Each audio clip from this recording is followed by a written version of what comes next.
75માં પ્રજાસત્તાક પર્વની રાજ્ય કક્ષાની જૂનાગઢમાં આન બાન શાન સાથે ઉજવણી કરવામાં આવી। રાજ્યપાલ શ્રી આચાર્ય દેવવ્રતે મુખ્યમંત્રી શ્રી ભૂપેન્દ્ર પટેલની ઉપસ્થિતિમાં રાષ્ટ્રધ્વજ ફરકાવી સલામી આપી। મુખ્યમંત્રી શ્રી ભૂપેન્દ્ર પટેલે જૂનાગઢ જિલ્લાના જનતાનું અભિવાદન કર્યું। આઝાદીના અમૃતકાળમાં રજૂ થઈ શિસ્ત, નારી શક્તિ, રાષ્ટ્રભક્તિની કૃતિઓ। વિવિધ 25 પ્લાટૂનના 870 જેટલા જવાનોએ શિસ્તબદ્ધ પરેડ દ્વારા તિરંગાને સલામી આપી। વાયુદળના 2 હેલિકોપ્ટરો દ્વારા ધ્વજવંદન સમયે પુષ્પવર્ષા કરી તિરંગાને સન્માન કરવામાં આવ્યું। બાઇક સવાર જવાનોના સ્ટન્ટ, ડોગ શો, અશ્વ શો સહિતના કરતબો જોઈ સૌ કોઈ મંત્રમુગ્ધ થઈ ગયા। આણંદ જિલ્લાના પેટલાદ ખાતે જિલ્લા કક્ષાના 75માં પ્રજાસત્તાક પર્વની હર્ષોલ્લાસભેર ઉજવણી કરવામાં આવી હતી।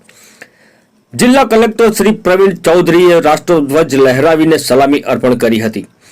ધ્વજવંદન બાદ જિલ્લા કલેક્ટર શ્રી પ્રવીણ ચૌધરી સાથે જિલ્લા વિકાસ અધિકારી શ્રી મિલિંદ બાપના અને જિલ્લા પોલીસ અધિક્ષક શ્રી અતુલ કુમાર બંસલે ખુલ્લી જીપમાં પરેડનું નિરીક્ષણ કરી લોકોનું અભિવાદન ઝીલ્યું હતું।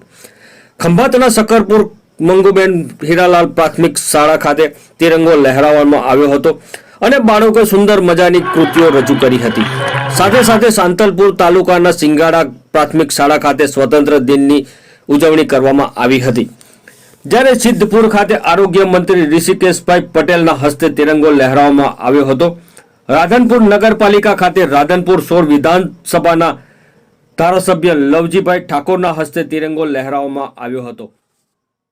100 વર્ષ આવતા 100 વર્ષમાં જ્યારે શતાબ્દી ભારત વર્ષ મનાવતું હોય એ વખતનું વિઝન, રોડમેપ, ગુજરાત શું કરે, દેશ શું કરે, અને એ વિઝન જ્યારે આદરણીય પ્રધાનમંત્રી મોદી સાહેબે સમગ્ર દેશ સમક્ષ મૂક્યું હોય ત્યારે ગુજરાત પણ પોતાના મિશન અને વિઝન સાથે 2047નું વિઝન, ટૂંકા ગાળાના નહીં પરંતુ લાંબા ગાળાની નીતિ અમલમાં બનાવી અને આવતા વર્ષોની અંદર ગુજરાત ભારતની અંદર સર્વપ્રથમ અને સારામાં સારો સહયોગ આપતું રાષ્ટ્રમાં પોતાનું યોગદાન આપે એ માટેના પૂરા પ્રયત્નો કરી રહ્યું છે અને કરશે એની મને ખાતરી છે। અને સતત એક ધારા શાસનના કારણે જે સ્ટેબિલિટી ગુજરાત અને ભારતમાં અત્યારે છે એના કારણે વિદેશમાંથી પણ રોકાણકારો અને રાજનૈતિક સંબંધોમાં પણ ખૂબ મજબૂતાઈ અને દ્રઢતા આવી છે।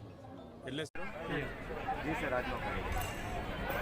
આજરોજ ભારતના 75માં પ્રજાસત્તાક પર્વના દિવસે તમામ દેશવાસીઓ, ગુજરાત રાજ્યના નાગરિકો અને આણંદ જિલ્લાવાસીઓને હું આણંદ જિલ્લા વહીવટી તંત્ર વતી ખૂબ ખૂબ શુભકામનાઓ પાઠવું છું અને બધા પાસેથી આટલી જ અપીલ કરવા માગું છું, આટલું જ અનુરોધ કરવા માગું છું કે જે આપણા બંધારણમાં જે મૂળભૂત કર્તવ્યો સમાયેલ છે, જે કર્તવ્યો બતાવેલ છે, આ બધા મૂળભૂત કર્તવ્યોનું આપણે સૌને અક્ષરશઃ પાલન કરવું જોઈએ।